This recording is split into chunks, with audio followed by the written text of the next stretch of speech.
4 states में संभालता था। और मेरे मम्मी पापा ने सिखाया था बहुत मेहनत करोगे तो जिंदगी में सब मिल सकता है। और मैं मेरी कंपनी के लिए बहुत मेहनत करता था। उसका परिणाम क्या था, मैं टीवीएस मोटर कंपनी के 96 साल के इतिहास में I was the youngest regional manager ever in TVS motor company. मैं मेरी कंपनी के लिए 350 करोड़ का सालाना सामान बेचा करता था। बदले में मेरी कंपनी मुझे 18 लाख का पैकेज दिया करती थी। और ऐसा लगता था बहुत मेहनत भी करूंगा और इनके माल को 300 से 600 करोड़ तक ले जाऊंगा तो भी ये 18 से 36 हो सकता है, जिंदगी में उससे ऊपर होने वाला नहीं है। तो ऐसा लगता था सिर्फ मेहनत करने से जिंदगी में बात बनने वाली नहीं है, मेहनत के अलावा भी कुछ तो और होता है। और वो कुछ तो और ढूंढ रहा था। ये बिजनेस मेरे सामने आया और एक मेरे में क्वालिटी है जिसकी वजह से मैं ये बिजनेस कर लिया। और अगर आप में से किसी आदमी में वो क्वालिटी है तो आप भी ये बिजनेस कर सकते हैं और स्टेज पे आ सकते हैं।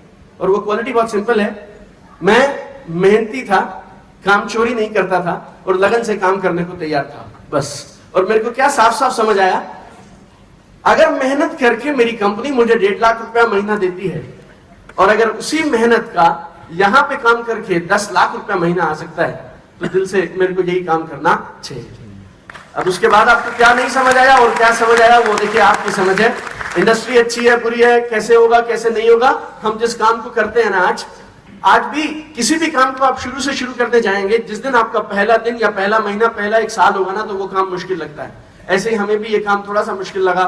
आपको ऐसे बोलूं कि कठिनाइयां नहीं आती हैं तो कठिनाइयां थोड़ी बहुत आती हैं, झंझट थोड़े बहुत आते हैं। और सबसे बड़ा झंझट इस बिजनेस में एक ही है, सबसे बड़ा रोग क्या कहेंगे लोग। ये क्यों है कैसे है मुझे आज भी समझ नहीं आया, लेकिन मुझे ऐसा लगता था इस बिजनेस में 2 तरह के लोग मिलेंगे मुझे। एक जो बोलेंगे हम तुम्हारे साथ हैं, एक बोलेंगे हम तुम्हारे साथ नहीं है।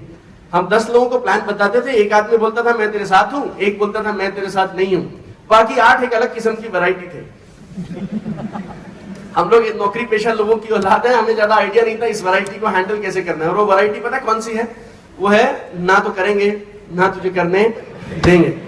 आप उसे कहेंगे कर ले कर ले कर ले कर ले, वो बोलते रहेंगे छोड़ ले छोड़ ले छोड़ ले। और एकता में बल है, कभी कभी ये सारे लोग जीत जाते हैं और आप छोड़ के चले जाते हैं, बस वेरी सिंपल।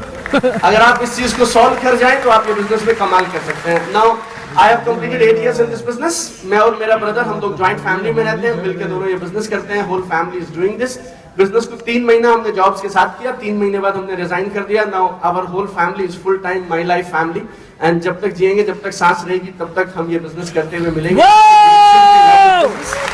एक छोटी सी बात आपके लिए देखे जाता हूँ, आपको आपके काम आ सकती है। इस बिजनेस में कभी कभी ऐसा होता है कि आप थोड़े डिप्रेस हो जाएं, थोड़े परेशान हो जाएं और कभी कभी ऐसा लगता है पता नहीं होगा नहीं होगा, मुझे मेरा वाला आदमी कब मिलेगा, ORG 1 में कब अच्छा आदमी आएगा, ORG 2 में कब आएगा, ये झंझट चलता है। और बहुत बार आपको लगता है पता नहीं होगा नहीं होगा। जब जब मेरे साथ होता था, एक आदमी की फोटो मैं सामने में रखता था और बहुत इंस्पायर्ड होता था। आपने ओसामा बिन लादेन का नाम सुना?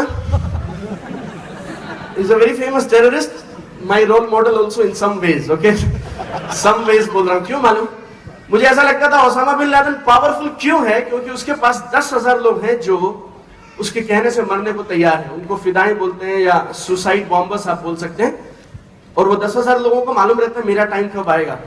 और मुझे लगता था अगर ओसामा बिन लादेन 10,000 लोग ढूंढ सकता है जो मरने के लिए तैयार है, मुझे सिर्फ 2 लोग चाहिए जो ढंग से जीने के लिए तैयार है। Thank you so much.